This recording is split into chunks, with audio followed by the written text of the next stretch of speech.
Live from Detroit, it's the Lowdown on Motown Sports Podcast with your hosts, Dane Williams, Junko Bodie, and Bob Daniele. If you're looking for the best present to take to your mother-in-law's birthday party, you're in the wrong place, dude. We talk Michigan sports here. It's real, it's raw, and there are no punches pulled. What happens when you put a gambler, a rocket scientist, and a radio jock in the same room?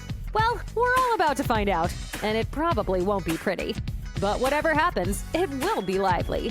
So grab a brew, sit yourself in your favorite rocker, and take notes. If you're some kind of nutcase, the boys are back in town and talking about the stuff that matters, Motown sports. So let's get to it, people. Here's the host of today's show, Rockin' Robert Daniele.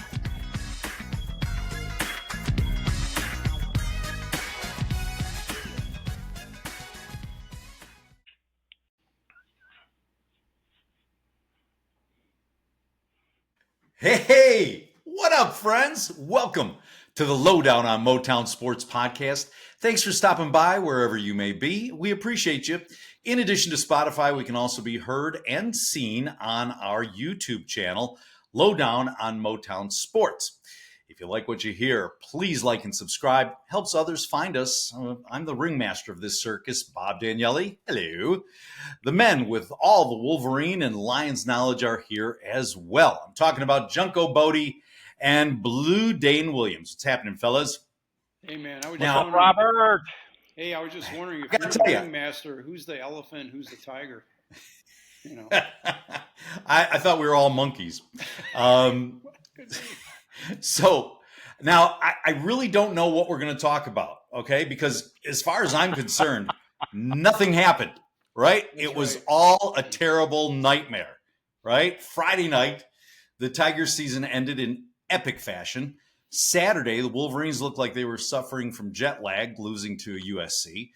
And then the Spartans lose to UCLA. And then the cherry on top of this crap parfait, the Lions get schooled by the Chiefs on Sunday night. So we need a hug. We need some kind of relief. So words that I never, ever thought I'd say. Dane, any good news with Michigan hockey? I can't believe you asked me that, Robert. As a matter of fact, there is good news.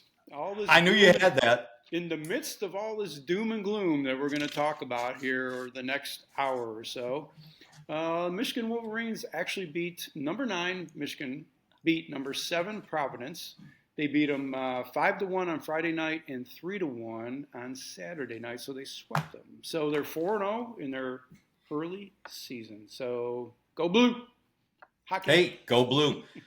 Hey, I can't believe Michigan you hockey, asked him either, Robert. Still carrying the torch. I'm going to tell you, so it doesn't matter.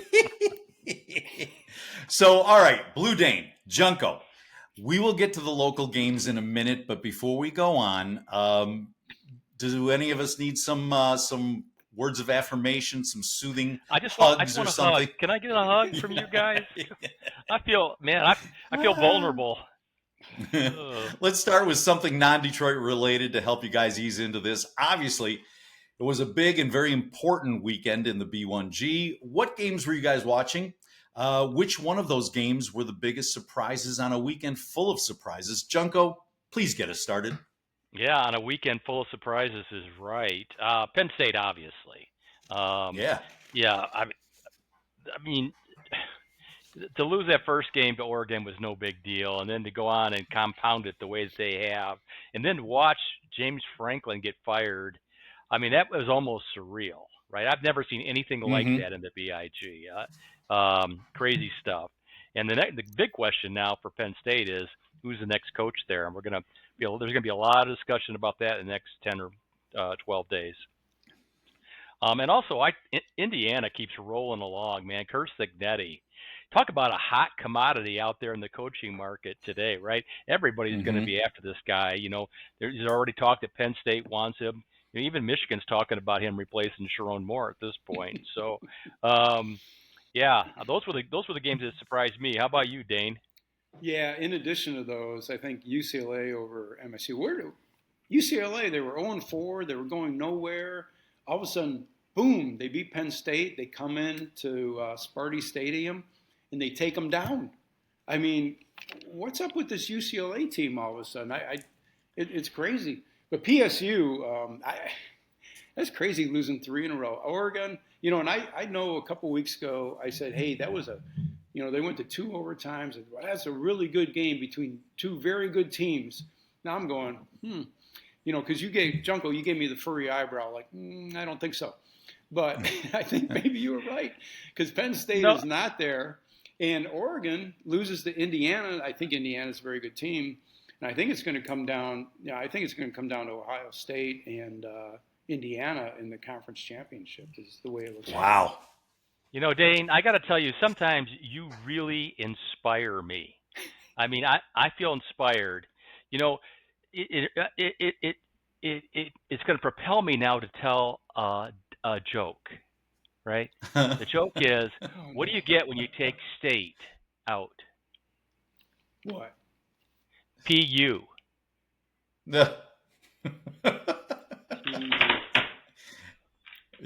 take state out. Yeah. You get PU. Penn State University. You said PSU. I'm saying when you take the state out, what do you get? PU. Sometimes some of these I just do for myself. That is so funny. I almost Hello. Is this thing on? Hello. Ooh, I think we spent too much time on that. All right, let's move on. Well, wait. But first of all, let me ask you, because wasn't going into the season Penn State like a favorite? They were like to win the Big Ten, right? Yeah. Yeah, they were number 2. Yeah, even going into the Oregon game just 3 weeks ago, they were they were like everybody was picking them to win the college football championship. Hey, and then I just want to portion. The university writes off $46 million. 56. That's 56 million. If he had stayed to the end of the season, it was 48. But at this point in the season, $56 million. I was going to say I just want a portion of it. Yeah. How would you like to be a Penn State booster? Yeah. Oh yeah. Right. Wow, crazy. And then talk about falling upward, right? Jeez. I guess we're not feeling sorry for Franklin. So really, after week 6, the B1G standings are starting to tell a little tale. It's starting to come together. Michigan gets beat by USC 31-13 in Los Angeles. And so far, where I've read and what I've listened to, a lot of ridiculous excuses why they lost, and lost in such a convincing factor. Dana's looking through his eyes right now. Junko, what was going through your mind as you watched this game unravel? The biggest thought that I had, the thought I had from the first snap was they just didn't look prepared to go. Right? I mean, they didn't look like they had any game plan. And even when I watched the game for its entirety, I couldn't tell you what they were trying to do. Right? Were they trying, to be run dominant? Didn't look that way. Did they have, a plan for what would happen if USC stacked the box like they did? Did they throw it to the wings? Did they do any screen passes to the outside? Did they do any of that? No, they didn't do any of that either. Were they going to try to stop the run on defense or stop the pass? Which one do you think they were trying to do? They didn't do either.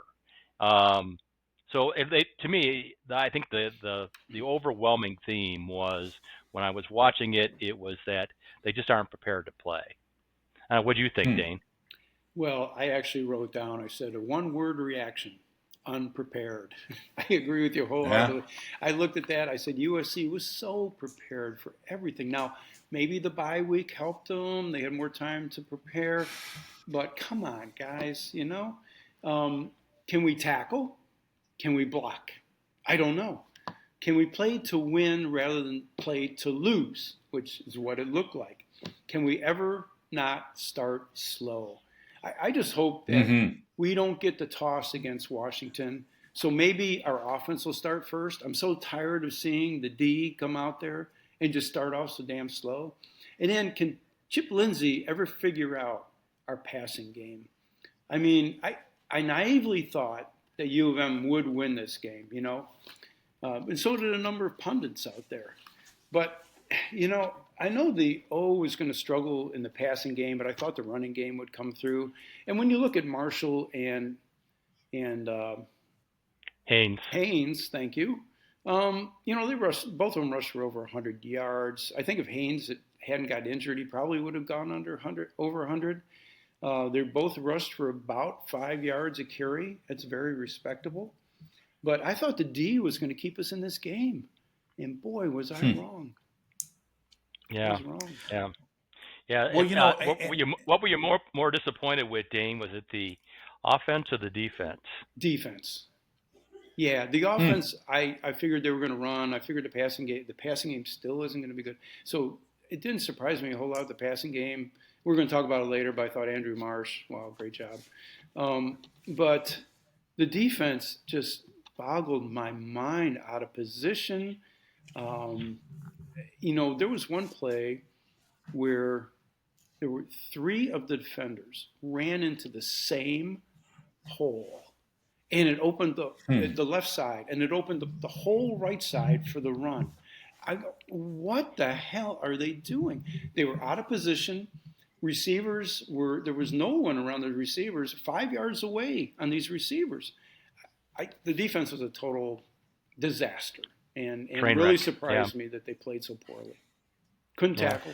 Yeah, the playing from behind is getting a little old, right? I mean, they're constantly playing from behind at the early parts of the game. So, right. And, hey, Dane, talk about putting on a master class of the bye week is what Lincoln Riley did there. That's what you do on a bye week. Remember when we came out of the bye week, we played Wisconsin, and it looked like we'd been off for 2 weeks, right? Right. I mean, that's what, when you come off the bye week, your team should look like when you're preparing for an opponent. And for me, that was, again, one of the most disappointing things for me when I watched this game was, like, again, you said the word unprepared. I used unprepared. It's out game planned, out schemed, out everything. All on coaches. Yeah. Freaking coaches. Hey, Dane. All 3 of them. All right. So let's start with the Michigan offense, right? Most Michigan fans thought if Michigan lost, it was going to be in a shootout. Yet they got shut down. Michigan only scored 13 points, had 360 yards of total offense, and USC had a much maligned defense going in, but it shut down the run game. So what is more likely true, that USC made vast improvements defensively in their bye week? I know we talked about that already, but did Michigan not prepare properly to win? Yeah, we said the unprepared, and I totally think it was the unprepared. And not only unprepared, but just, it seems like they weren't in the game. And even from a coaching standpoint, there was only one called Underwood run, only one quarterback run that was called the whole game. They still have the training wheels on them. They refuse to take the damn training wheels off. And I think it's, Moore came out, what did he say a few weeks back, if you're going to run your quarterback, you better have 2. Well, we found out when Jaden Davis came in that he's probably right. Because Jaden Davis came in, got sacked, fumbled the ball, 0-2, an interception. Oh, my Lord. In that short period of time, that's what he did. The O-line is just a disappointment. Al-Hadi coming back, thought, hey, he's a captain. He needs to, he's got that position sewn up. He looked like crap in that game. There was one play. They came out in the second half. I was watching Devin Gardner and who's the tight end? Oh, Jake Butt. I was watching their analysis of it. And they came out in the second half, so they could do a frame-by-frame stoppage, right? They come out in the second half. They should know exactly what the first play of the second half is, what your assignments are and everything. And this was the Marshall gets the ball, and he is just stuffed at the line. Crippen is out there. He's got no way to block, and he's just looking around. And Al-Hadi was trying to get the middle linebacker coming up the middle, who Crippen either should have had or he should have had earlier. And the middle linebacker came up and just stuffed him. What is going on with that O-line? I don't get it. But USC, I give them credit. They did their homework. They saw their opportunities. Michigan did not. And, they just dominated our O-line. The running game was okay. I think, Haynes would have had 100. But that passing game just lacks something. There were a number of plays where there was a tight end down the middle. and Underwood didn't see him, and he would check off to somebody shorter, and we didn't get the yardage. Even on that touchdown to McCulley, which was a great throw by Underwood, he had, I think it was Marshall out in the flat. He had Marshall with wide freaking open. Hit him for the easy one. Don't try to, get it in there. Now, it was a great pass, and we scored. Great. But I just, why are we not exploiting Underwood's talents? It's driving me nuts. Junko, I'm sorry, I went on too long probably, but that was a rant, man. Yeah, that was a rant. I'm in a rant mood right now, I'll tell you that. Yeah, right. I think the original question was, was it preparation by Lincoln Riley, or did Michigan unprepare? Right. I think both. I just wish Dane would have an opinion. Yeah. I think it hurt him, man. This hurt him. You could tell. Right. I think both are true. I think we saw again a master class by Lincoln Riley in what you do in the bye week in preparing for a team, and they found every weakness in that Michigan defense, and they took advantage of it. What they saw, there were a few things that they saw, right? Lincoln Riley saw that Jayshon Barham was just rushing upfield, disregarding the run, and they ran inside him. When they ran the screen passes, Jayshon Barham was not the defensive end, but he was the linebacker. And I see all these people calling for him to move back to linebacker. He was a linebacker on that play. He was the fifth guy on the line of scrimmage. And instead of, getting the back coming across, he just rushed the passer again. They lobbed it over his head, and they pulled two linemen. All of a sudden, you got four USC guys out there and only two Michigan defenders. Right? That was totally on Jayshon, and and us not being ready. I mean, you could tell from the beginning of the game plan.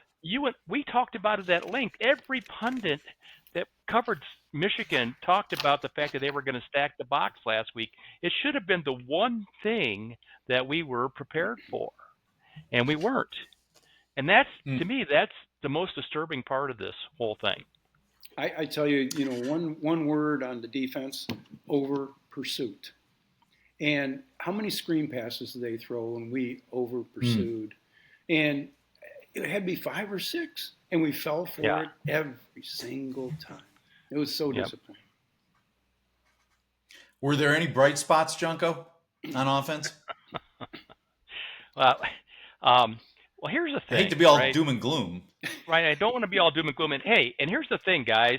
With 3 minutes to go in the first half, it was a 7-7 game, and Michigan had just kicked off after scoring their touchdown, right? Mm-hmm. And there were a couple things that happened. I think they ended up getting the ball back, and then there was that pass interference call on Marsh. Do you guys remember where he went out? They threw the ball out in the flat. Michigan would have had almost a first down. Instead, they called offensive pass interference, and it wasn't offensive pass interference. The guy was blocking about the same, made contact with the blocker about the same time that our receiver caught the ball. Should not have been a call.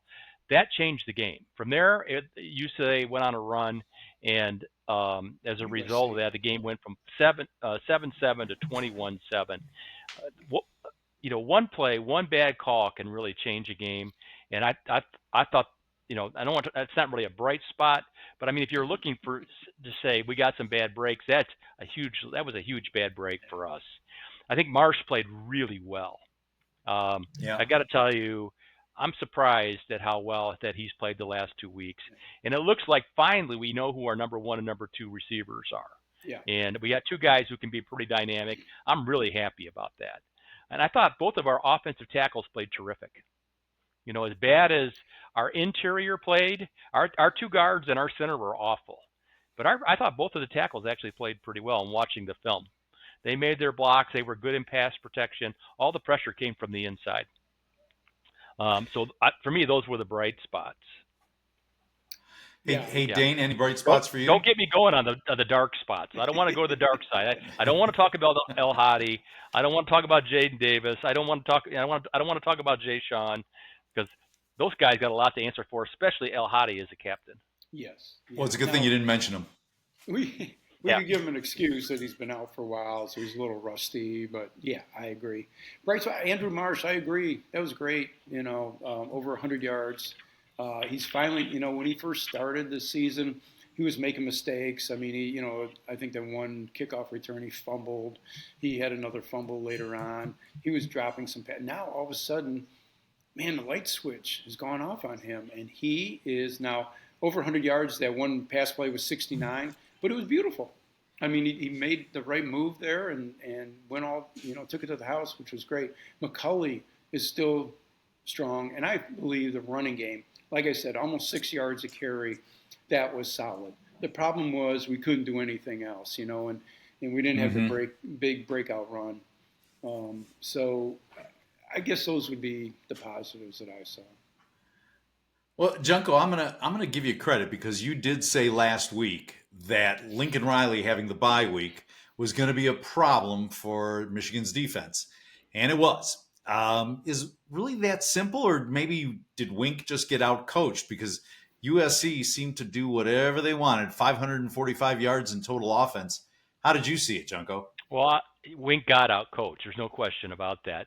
But but Lincoln Riley actually had an extra week to do it too. So, I mean, you do have to take that into account. We talk all the time, Bob, about it being about the Jimmies and the Joes, right? Mm-hmm. And in this game, one of the problems that we had on defense really were the Jimmies and the Joes. In ours, it was Jimmy and Jay Sean, right? Jimmy Rolder was god awful, and Jay Sean was god awful. And you can't have two of your three linebackers be god awful and have a good game, and we didn't. Again, I go back to that. What I always say every week is, what is our defense, or what's our offense going to, hang their hat on? What's our defense going to take away from the other team? And for the life of me, I can't figure out what we were trying to take away in this game, and that bothers me. I mean, if we said, hey, we're going to take away the pass, and they ran all over us, and they didn't throw for much, I would say, okay, right. I get that. But when they run all over us and pass all over us, come on, their talent's not better than ours, right? It's right about the same. If you look at the number of 4 and 5 stars on both rosters, they're about equal. So it's again, I get back to that pass interference call really hurt them. Yeah, but hey, Dane, go ahead, buddy.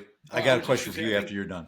I think Bryce is still pretty raw. He's making some good plays. I think, like I said last week, but there's still some that you scratch your head on, and he's missing some open receivers. I'm wondering if they're giving him too much to think about out there, as opposed to him just go play, right? So maybe Chip is drawing up the right plays, but Underwood's just not seeing it. I'm not sure. It's interesting. And then the other thing I would say, or two other things. One is I think they need to coach Underwood up. So Underwood comes off after that second touchdown. He took his helmet off. We're lucky we didn't get a 15-yard penalty there. Right, he took the helmet off on the field. Now, did they say anything to him about that? You can't do that, buddy. And, when he comes back from a touchdown, they're all high-fiving each other, handshakes and everything. The good coaches pull him to the side. Even the quarterbacks that are really good, these good coaches are taking the quarterback off to the side after a good play and saying, hey, that was really good, but hey, you did this, you did that. Here's what you need to do next time, blah, blah, blah. I don't see that with Sharon and Underwood. He just runs over to the side, high-fiving everybody and, glad handshaking and that. So I'm not sure that Sharon's doing enough there for Underwood. Okay. Well, that does lead me to another question, though. So, and again, reading post-game comments, listening to podcasts and some fans on sports radio, they seem to believe, or a lot of people seem to believe, that Michigan has a talent problem.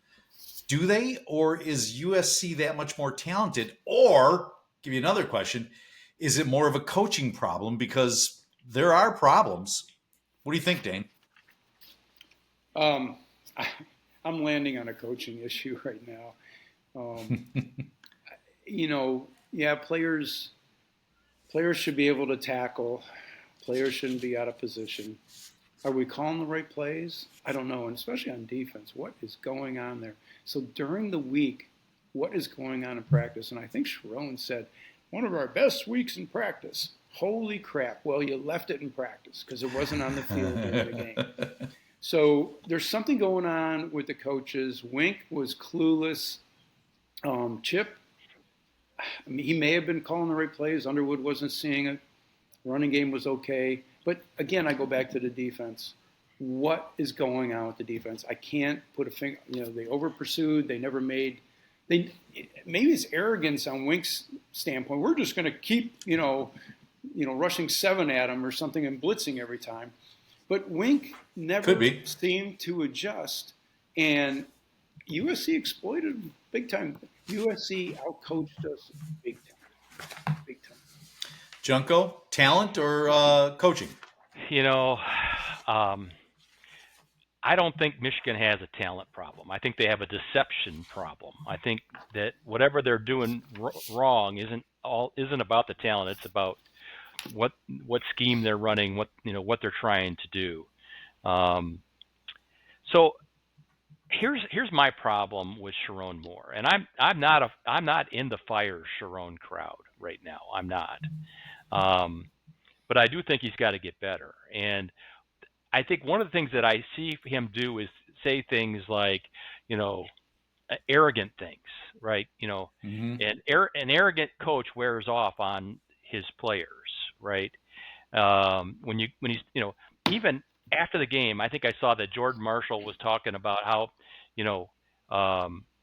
USC wasn't like playing at Michigan. The crowd was smaller and quieter. It wasn't crazy environment and stuff. And this is after we've lost, right? You see Sharon wave into the crowd goodbye on some of their wins, like a player would, right? You see him talking to players and not, and being buddy with them instead of being the coach and pulling them to the side and saying things like, "Hey, we don't do that," or, we got to get ready for the next play. Here's what's going on here. Here's what's going on here. Instead of slapping him on the helmet and saying, "Yeah, good job. Go celebrate with your buddies."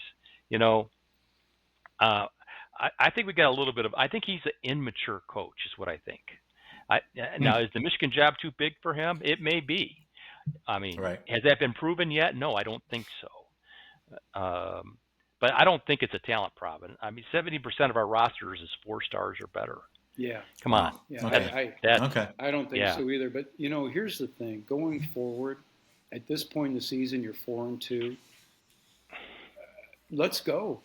Let's pull out all the stops. This philosophy about if you run your quarterback, you better have 2. The hell with it. Let's go.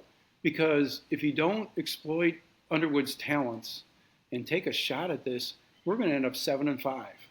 I mean, we might. If we don't, wake up. Especially if the D doesn't come through. Crap. Yeah. I go ahead. We'll talk about Washington here in a little bit. Well, let's do that. As bad as that game was, right? We got to put it behind us because Michigan has a new problem coming in, Adam, named the Washington Huskies. They spanked Rutgers last Saturday, largely on the performance of DeMond Williams. Running quarterbacks, always been a problem for Michigan. So can Michigan rise from the ashes and give Husky coach Jedd Fisch, an old friend of ours, a rude homecoming? Junko, why don't you go with that? Well, so I was talking with my wife this morning, and she said... she give you some advice? I said, I think Michigan's going to rise from the ashes. And she said, that's probably going to happen because Pluto's in retrograde and Saturn's on the rise now. So if you do this and do that, then I was like, oh my God, I should start paying more attention to the skies, right? Mm-hmm. Seems like we should be singing Aquarius right now. I don't know. I was going to say. I left there feeling better. You're going to get cut off again. I had no idea what she was talking about.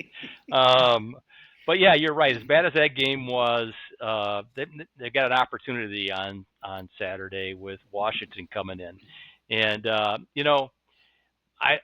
DeMond Williams is a dynamic quarterback. He may be the most dynamic quarterback in the Big Ten. Not only can he run, he's super quick and super fast, and that's not great when you got 300-pound linemen chasing him, right? If Wink doesn't have a plan to contain DeMond Williams, it will be coaching malpractice. Mm-hmm. And here's the scary part about Washington, right? Against Rutgers, DeMond threw 27 times for 402 yards. So he's not just a running quarterback, right? And they had 32 rushes for 177 yards, of which he had 136 of them, right? On 13 carries. That's over 10 yards per carry. Come on, man. Wow. They got to contain this guy, and they have to corral him. They got to keep him in the pocket, and they got to beat him up because he's not a big guy. And so don't they also have a running back that is not too shabby? Yeah, but the only reason he ever gains any yards is because everybody's chasing DeMond, right? Yeah, got it. Okay, all right. Right. Yeah, they got to stop DeMond Williams. DeMond Williams they have to have a safety near him everywhere he goes. I almost think so, Dane, what do you think? What do you think Washington's going to try and do against Michigan's offense? Yeah, well, I would say one thing about this Washington game is that this game will define how much the players respect and love Sharon Moore and the other coaches. Excuse me, because if they don't come out and play lights out, and they lose this game. Let's say they get walloped like they did against USC. Sharon's on the hot seat along with Wink and along with Chip. And you know what? Okay, the rest of the season could be a little iffy, right? So I tell you what, they need to come out and play. If they love this coaching staff, they better start tackling. They better play like they really, really want to win. And these coaches need to call a game plan that's going to let us win and not play to lose. That's what I have to say about these guys. And DeMond Williams, holy crap. I mean, I think Jay-Sean, they probably should put Jay-Sean back maybe at linebacker, and that's his job all game, is to watch him, contain him, be the eyes on him, because what's going to happen again? We're going to over-pursue on D, and he's going to kill us with his legs. I mean, I see it happening. Yeah. I wouldn't put Jay-Sean on him. He's not fast enough. I would put Metcalf on him. Well, okay. I would just say, maybe bring him you go. Safety. Yeah, I'd say you go where he goes. Wherever he goes, you go. Don't worry about the passing game. We'll go man on man. Yeah. Take a linebacker out of the game during passing downs, and add an extra safety in, and say to him, you just hang out and you go where he goes, and that's it. Yeah. Go ahead, Junko. Give me a couple other things that the Michigan defense has to do. Well, again, I think they keep the yards per catch under 10 yards. I think that they averaged 19 yards per catch against Rutgers, which is why their yards were so large, and why they actually won that game was they got a lot of big passing plays. I think they got to keep the average yard per catch under to 10 or below. And they have to keep the Washington run game under 100 yards. Okay. Yeah. You can't give up both. You've got to take one or both away. This is going to be a challenge. I'll go back to the offense because this is a challenge for the offense too. Washington rush D is 8th in the nation. You're only allowing 83 yards per game. So we're going up with another team that has a strong front 5, front 7, whatever. And so what we're going to be doing? We're going to be trying to run the ball again. So here's another scenario where Underwood's going to have to pass. We've got to get that ball down the field. I mean, even the pass to Marsh wasn't really down the field. What was it, like a 15-yard pass maybe? And then he ran 69 yards, he ran 50 yards or something. But we're just not throwing it down the field. So the only time we threw it down the field was against the Chippewas, right? Because I guess we felt comfortable that we're going to beat the hell out of this team. Well, let's loosen up and throw it out there. So what are we doing? Yeah. Why are we playing again? Why are we playing not to lose? It's just amazing. Hey, Junko, so Michigan may be without Justice Haynes this weekend. Dane, do you have an update on that? Is Justice Haynes in the game or not? He's probably going to be back. Yeah, I heard he's probably going to. It's encouraging that he probably will be back. Yeah. All right. I don't think so with or without him, Junko, what will Chip Lindsey do to attack this Washington defense? Um, what will Chip do? Um, well, I think again they need to play. They got to get back to playing complementary football. Which is basically controlling the clock, trying to keep the defense off the field. It'd be great if our punter could kick it more than 20 yards, so that we could, Yeah, pin them back once we, 28-yard punt. that 28-yard punt. Was that what that was? Yeah, and which set them up for another touchdown. Another thing that happened to us. But I think again on offense, and it's such a cliche, but you got to take what the defense gives you, right? If they're going to stack the box like USC did, and like every other big team that ever plays us does, we've got to take advantage of the flat, right? We got to be throwing balls to our running backs. We got to be throwing quick outs and quick slants into the vacated areas where the linebackers would normally be and aren't, because they're standing in our line of scrimmage. So I'm hoping that's what we see. But I think we need to have balance and deception. 250 yards rushing, 250 yards passing. Let's go from there. I think that has to be the goal for Michigan in almost every game. 250 rushing, 250 passing. If I had some advice for Chip Lindsey, I would say, I agree with the slants. I agree with the short out in the flat.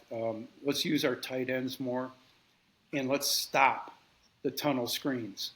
I bet you, I would like to see the statistic of how many yards per tunnel screen we've made. 2. I mean, he does this tunnel screen. I think it's to get Bryce comfortable with throwing the ball or whatever, but we don't have the blocking out front for it. They're always ready for it, and it's not working. So, yeah, right. I agree with you, and air it out. I think we just need to air it out. Come on, let's stop. Okay. Let's air it. We can't protect Bryce well enough to air it out. That's been our problem. Well, that's Oklahoma. They were in our face. USC, they were in our face. Right, and you got a young quarterback. If you get too many guys in the face of a young quarterback, you're going to have interceptions. I know that's why they're not doing that. And but you can throw quick, get the ball out of his hand quickly. And a good way to do that is sometimes the running back out of the backfield, right? But the problem is the running back staying back to block because the O-line is so shitty, right? I mean, so whoever's in the running back, they're back there blocking, and they usually have to pick somebody up. So how do you get out in the flat with the running back? So it limits his options on who to throw through to. Right? So, all right, guys, I'm going to ask you this now. I'm going to ask you, and you take turns answering this, okay? This is a pivotal game for Michigan, right? So. Sure is. Should they happen to lose, okay, are we going to go into, wait until next year mode? Or does Michigan have another gear and they can find a way to win and then just like Dane says, let's go? Dane, why don't you tackle that first? I think the defense has to have another gear. We saw another gear last year. There has to be another gear on that defense. I don't know. And they actually, they had a couple games this year where they played all right.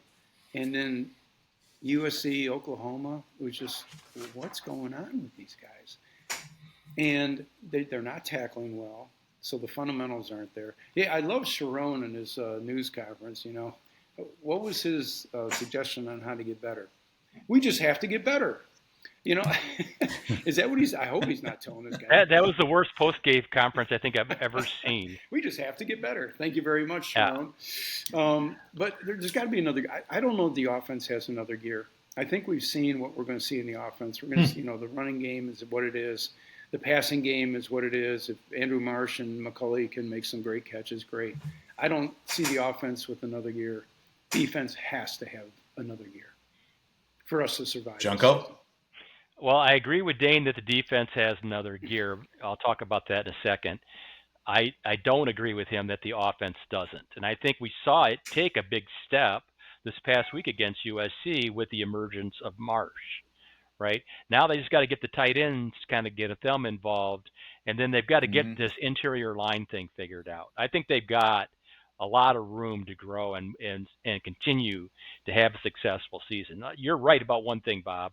This is a huge game coming for them. They lose this game, they're in total rebuild mode, right? But if they win this game, then they can run the table up to Ohio State, and that changes their whole season. This game is pivotal, and every way a game could be pivotal. Well, all right. Here's one thing I want to say, Bob, before I go here. Dane talked about the defense having another gear. In the USC game, it was 3rd down and 27, right? They ran the ball, right? Brandon Hillman comes up. He's got a chance to make a tackle about 6 yards down the field, and he just totally whiffs the tackle, right? Not only does he not bring the guy down, he doesn't even slow him down. And the guy goes and he gets 35 yards, and that's the ball game, right? So you think about the pass interference call on the offensive side. You think about that missed tackle on the Brandon Hillman side. It's just a few plays every game that get you beat. And those were right. doable. Sorry, do you know what Hillman's tackling grade was? Pro Football Focus grade was? Do you know what his grade? No. 28.8 out of 100. That's his tackling grade. 50 is poor, right? Isn't 50 considered poor? He was 47. I mean, that's just bad. And can't have that. That's just one player, but there are other players too in the same boat that aren't. Plays. Right. We shall see. Big noon Saturday on Fox. Michigan at the Big House against Washington. Michigan is now 6.5-point favorite. The over-under on that is 50.5.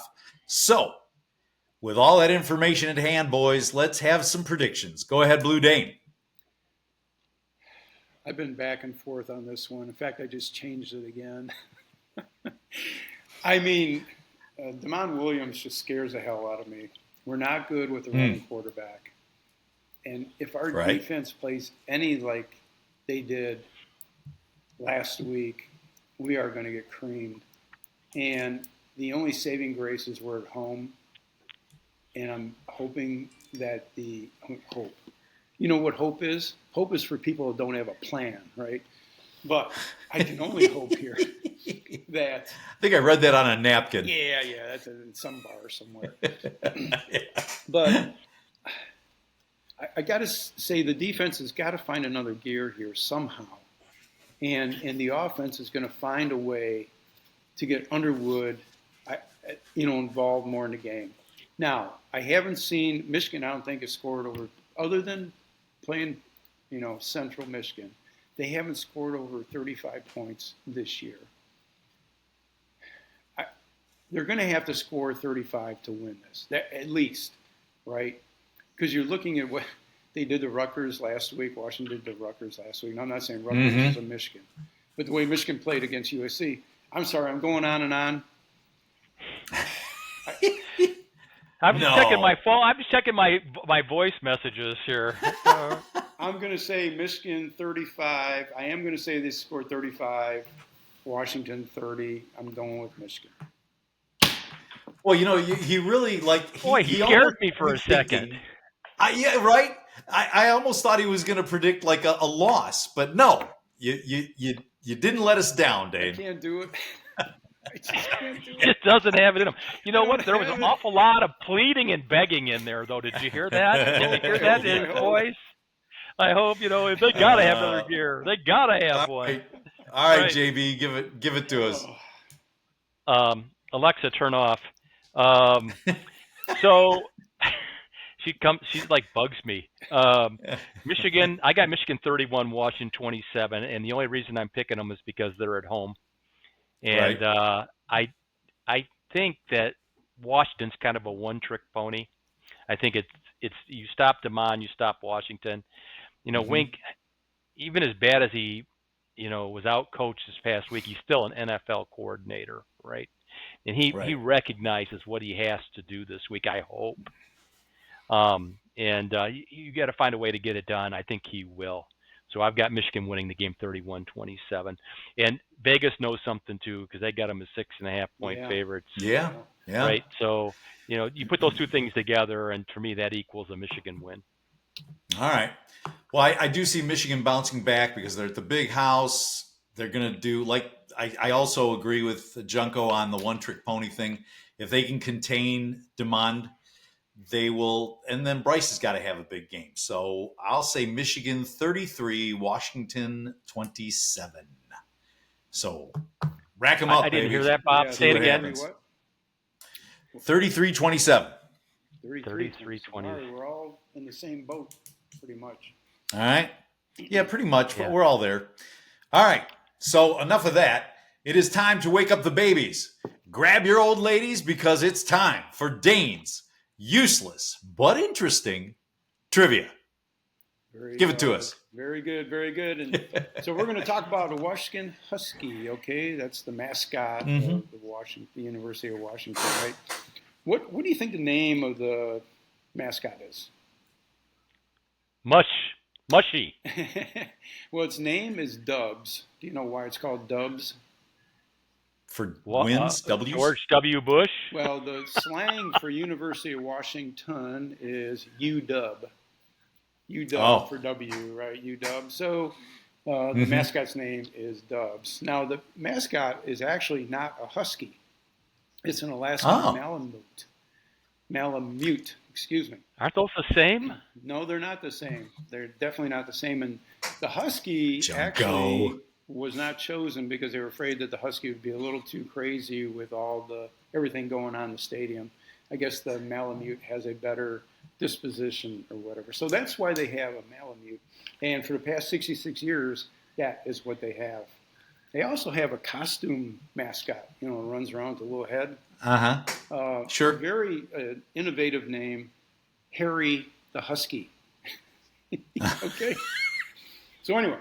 You can't make this stuff up. That is the mascot. But, hey, University of Washington has won 2 national championships in its storied career. One in 1960 and the other in 1991. In 1991, they actually shared it with Miami, similar to Michigan sharing it with Nebraska back in 97, right? So, in 91, they finished undefeated. They were 12-0, and they won the 1992 Rose Bowl, defeating what team? Ohio State. University of Michigan. Oh, is that right? University of Michigan. And they defeated them 34-14. So the question is... What year was that? 1992, which is very important. Okay. For asking. I was going to say that's recent history, so I should have known. The year I graduated from high school. There we go. So the question is, who was Michigan's head coach during that game? Was it Bo Schembechler? Was it Lloyd Carr? Or was it Gary Moeller? I was going to say Moeller. Yes, you were both correct. It was Gary Moeller back in 92. He was head coach from 90 to 94. Bo was a little before that. He quit coaching in 89, and then Lloyd took over in 95. Why did Lloyd take over? Lloyd was the defensive coordinator for Moeller, and he took over in 95. Why? Because Gary got kicked out of a bar for chasing waitresses around. I was going to say drunk driving or something like that. Because he was a drunken, disorderly, and he punched a cop. Okay. Yeah. And in disgrace, he had to quit. I thought you were going to ask us who the quarterback of that Washington team was. Oh. Was it Warren Moon? No, it was someone else. Was it? I don't think it was Warren Moon. It wasn't Moon? It was somebody else? So, no, when I read it, Yeah. I can't remember who the quarterback was. I was already loading up Warren Moon as my answer. So. Well, all right, guys. Let's switch gears a little bit here. Let's talk about our lovable Detroit Lions and that Sunday night football game, 30-17, losing to the Chiefs and the NFL refs, by the way. I'll throw that out there. How do you get away with 0 penalties, right? Zero penalties. When 0 penalties. Kansas City Mahomes. They played a clean game. Yeah, right. Detroit had 297 yards of total offense, 98 rushing, 199 passing. Defense gave up 355 yards. A lot of key drops by St. Brown and Williams. Lots of pressure on Goff, like I haven't seen that in a while. And on the other side, our defense pretty much let Mahomes do pretty much whatever he wanted and took key penalties. A lot of mistakes. It was a sloppy game by Lions that helped them win, helped KC win. So let's start with Detroit's offense against Kansas City. 297 yards is not terrible, but what hurt them most, Junko? Well, they look like the Detroit team that we grew up with, making just enough mistakes to lose. Mm-hmm. That was my first thought when I was watching that game. They just keep making enough mistakes to lose. And Bob, you're right about the officiating. The officiating was atrocious. Not only did Kansas City not have a penalty, but on that touchdown play where Goff scored out there, there was no penalty flag thrown on that, and they were lining up for the extra point when the referee ran out and said, "Oh, hey, I think we need to talk about this." Hello, New and York? where did that come from? That came from New York, And that's not supposed, that's not supposed to happen. Yeah. They did right? No. And, how do you review a non-reviewable play? Yeah, but they said after further discussion, like it was like among the officials, those guys were clueless. There was no talk about that until somebody whispered to those guys, and that's not how that replay is supposed to work. So not at all. I got a problem with the NFL. And the other thing I got a problem with is the Brian Branch penalty. Okay, yes, he deserved to be disciplined. Yes, he deserved a fine. He does not deserve a one-game suspension. That he slapped Juju, and Juju went down like he got hit by a Mack truck. Oh yeah, come on, yeah. That's a dive. Well, they two gotta be things: better than Kansas City Chiefs and Sunday Night Football. So it's almost as if they had their backs against the wall. They had to do something. But it was unusual. Dane, how did you see that game? Yeah, I would say on that play where Goff scored, how do we not know the rules? I mean, when you look at the rules, the refs missed it because he was never, if you're that close to the center, whether you put your hands underneath or not, you run out, you've got to set for a full second before you can catch a pass. You could go in motion. If he was in shotgun, he would have been okay in motion. I read the rule. But when you're up that close, you're within 1 yard of the center, if you run out, you've got to set for 1 second. If he was in shotgun, he could have stayed in motion and been fine. Okay. But that was the problem. Does it matter if he was in the quarterback position?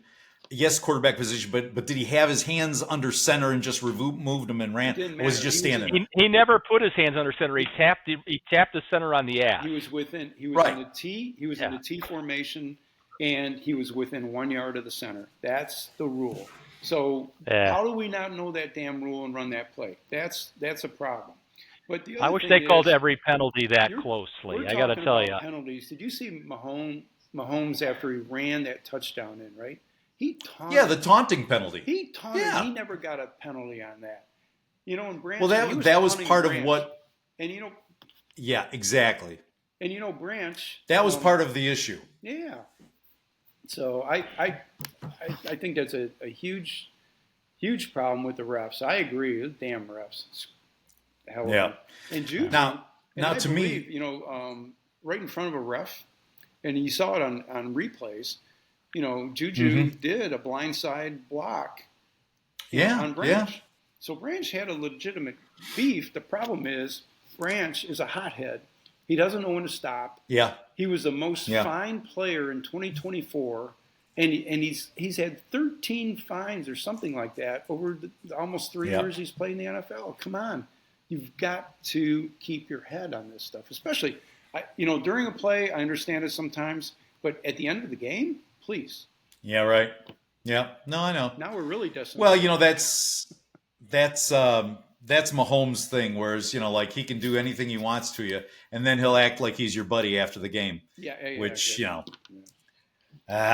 Well, now to me, the offense looked a little sluggish and it out of sync and like bizarre things that you don't see from this Lions team, like St. Brown missing a pass that was in his hands at 4th and 2.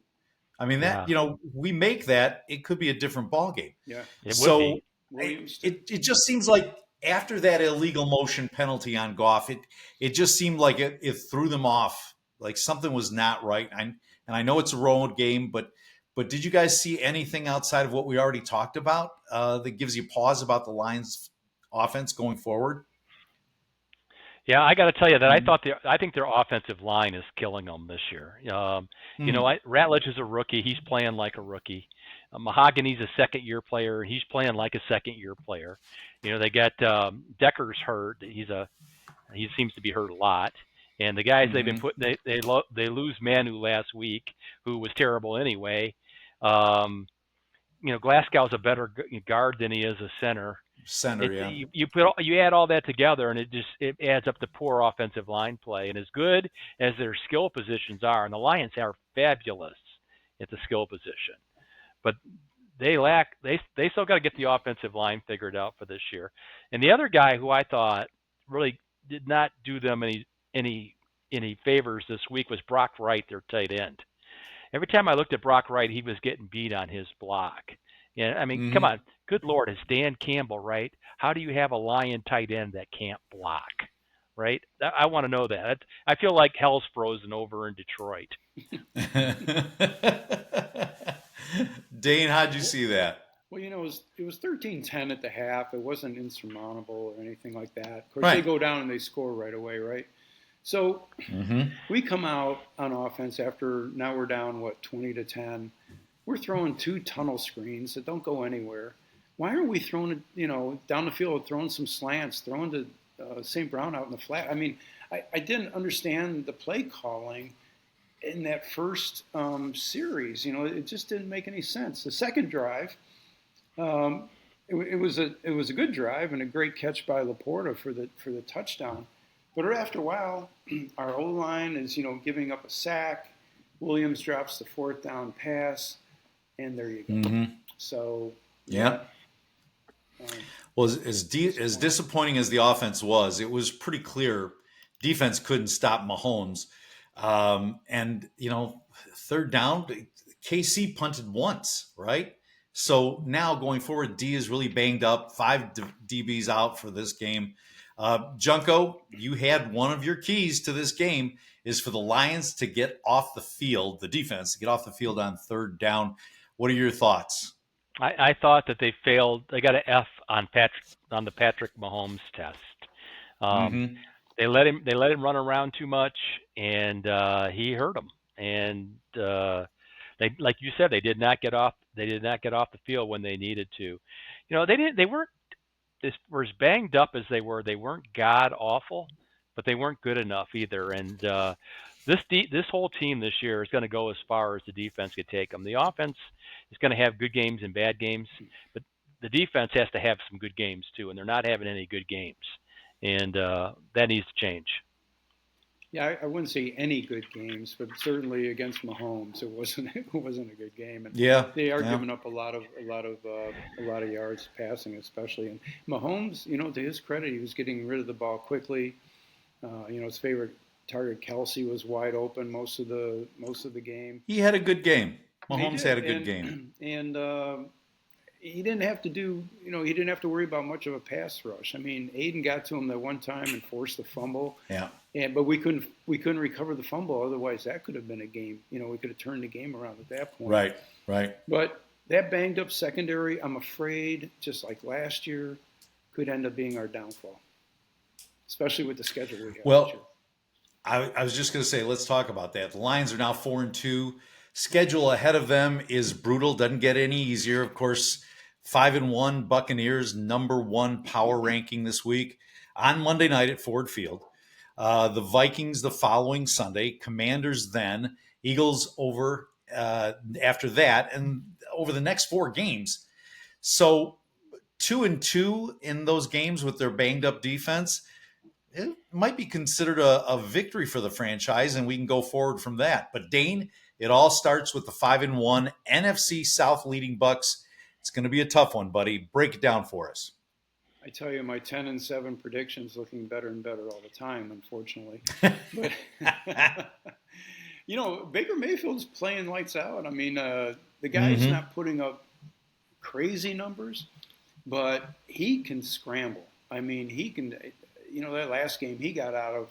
I don't know how he got out of the one play that he didn't end up making the play, but he can scramble. He's running when he needs to. He's making the plays. Now, it's interesting. Now, they played the 49ers. 49ers are pretty banged up too. Purdy's out. and they had a couple other people out, so they're pretty banged up.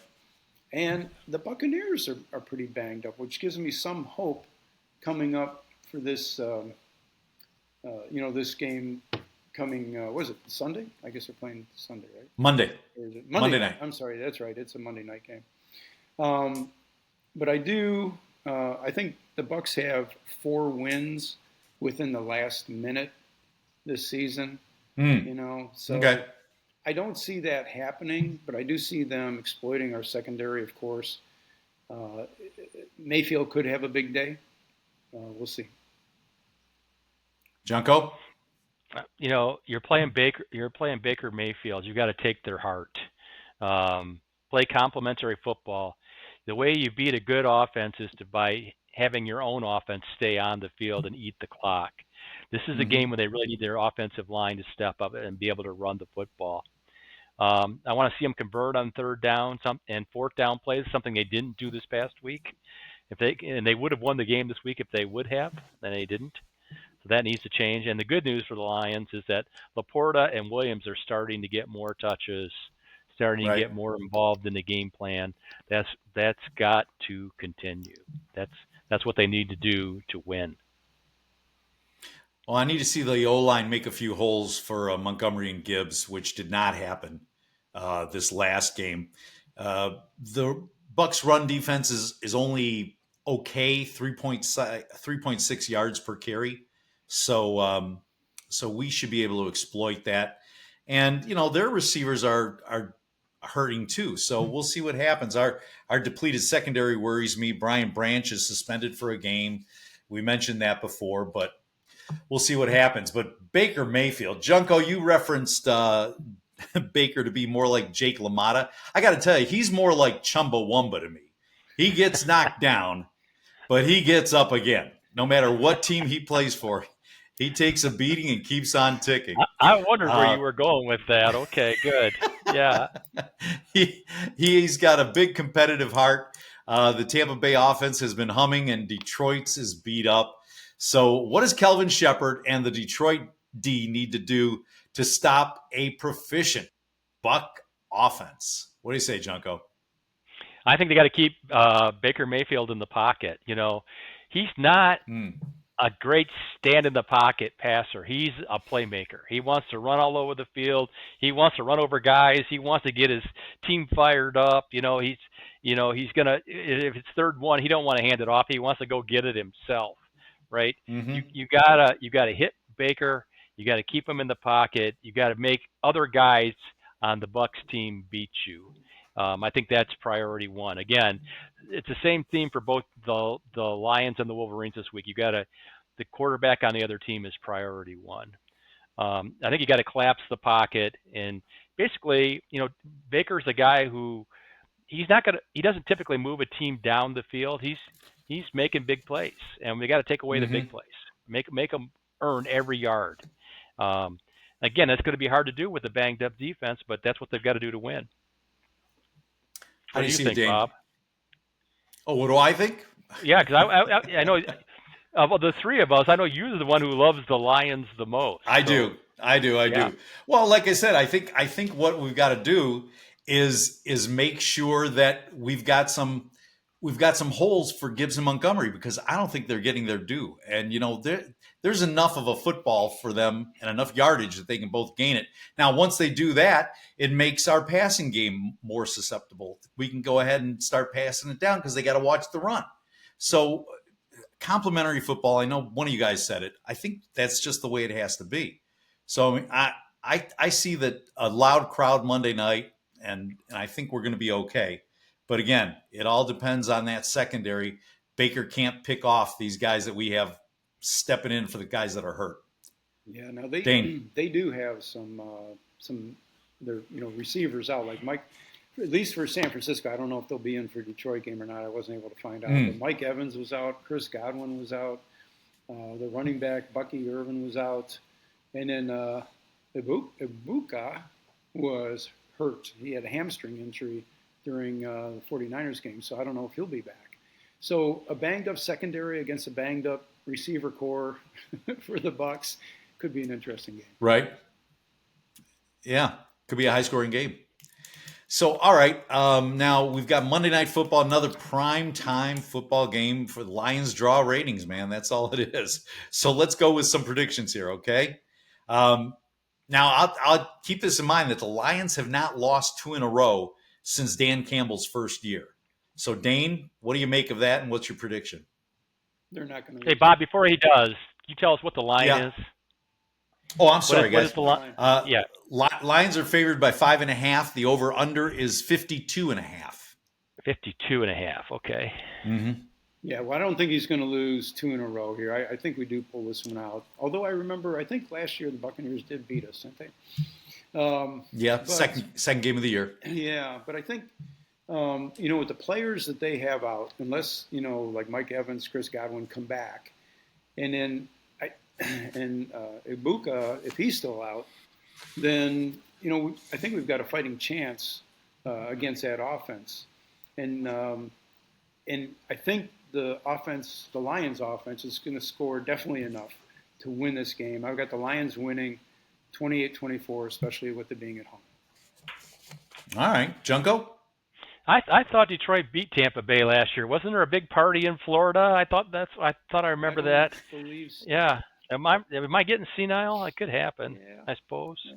Huh. All right, maybe I'm wrong. I've got it as Detroit 24, the Tampa Bay Buccaneers.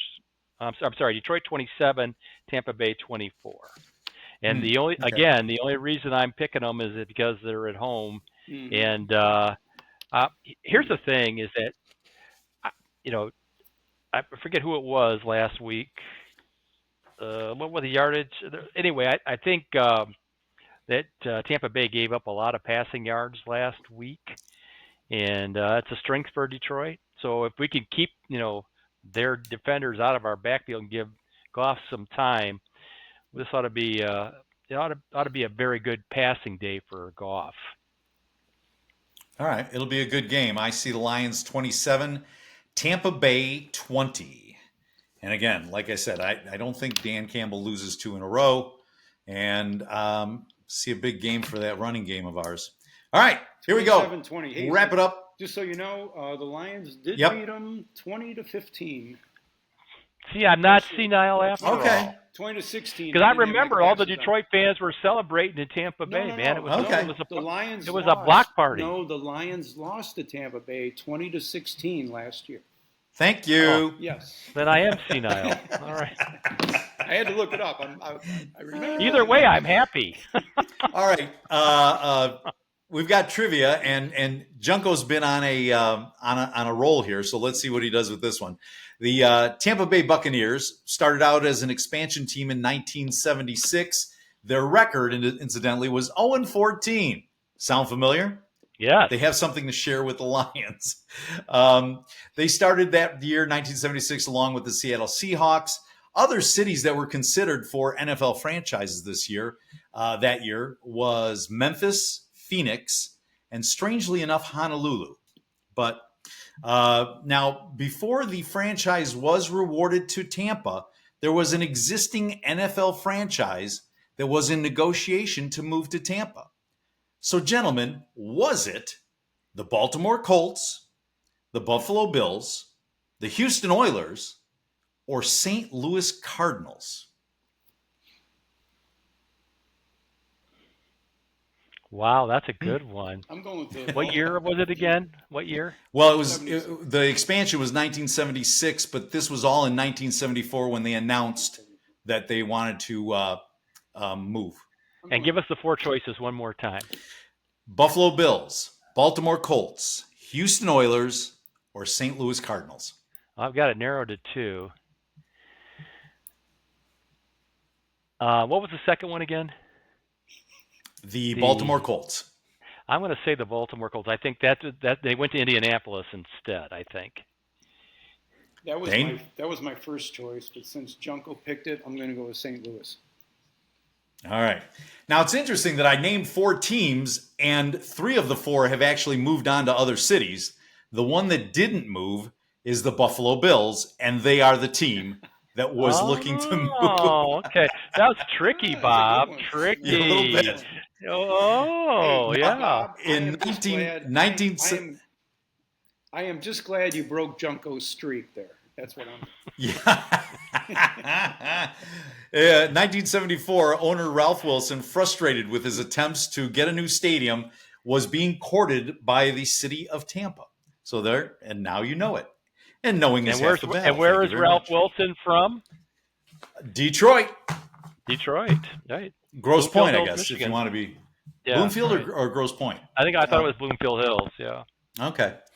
All right, real quick. Let's. I mean, we're running over time, but let's do a quick funeral on the Tigers season.